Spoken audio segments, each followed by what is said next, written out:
શું નામ છે તમારું ભાઈ? રાકેશભાઈ ઠાકોર. રાકેશભાઈ ઠાકોર. કયું ગામ? મારું ગામ પાટડી. પાટડી.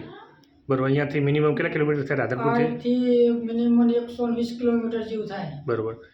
હવે તમે આવ્યા ત્યારે તમને શું થયું? મને કેળની બહુ તકલીફ હતી 1 વર્ષથી. હું જ્યારે બસમાં આવ્યો ત્યારે બસમાં બેસી શકતો નહોતો. અત્યારે મારે એવું લાગે કે 70% આરામ થઈ ગયો. અહીંયા જે આપણે મિનિમમ અડધો કલાકની સારવાર કરી એનાથી કેટલો ફાયદો થયો? 70% જેવો આરામ થયો. 70% જેવો આરામ થઈ ગયો. અહીંયા જે તમને સારવાર કે એમાં કોઈ દવા ઇન્જેક્શન ગોળી આપી કંઈ? ના, કશું જ નહીં. બરાબર.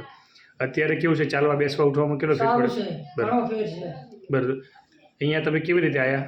કોઈ મોકલ્યા કે કંઈ? હા, હું વિડીયો થ્રુ આવ્યો. તમારા ઇન્સ્ટાગ્રામમાં વિડીયો જોયો તો મેં. બરાબર. તું આ જવાની જરૂર. મેં ઓસમપુરી નહીં હોય તો ઘણા દવાખાના ફરી વળ્યો. અમદાવાદ, સુરનગર, આમ વિરુંગામ, બરાબર, બોજરાજી, બહુ દવાખાના ફરી વળ્યો. અહીંયા આગળ આવ્યા પછી કેવું લાગ્યું? ઘણું સારું છે મને. અહીંયા બીજા વિડીયો જોવે એમને શું કહેવા માંગીશ કે ભાઈ આ કે ના આવતું તમને જો મટાડવું હોય તો. બરાબર. Okay, thank you.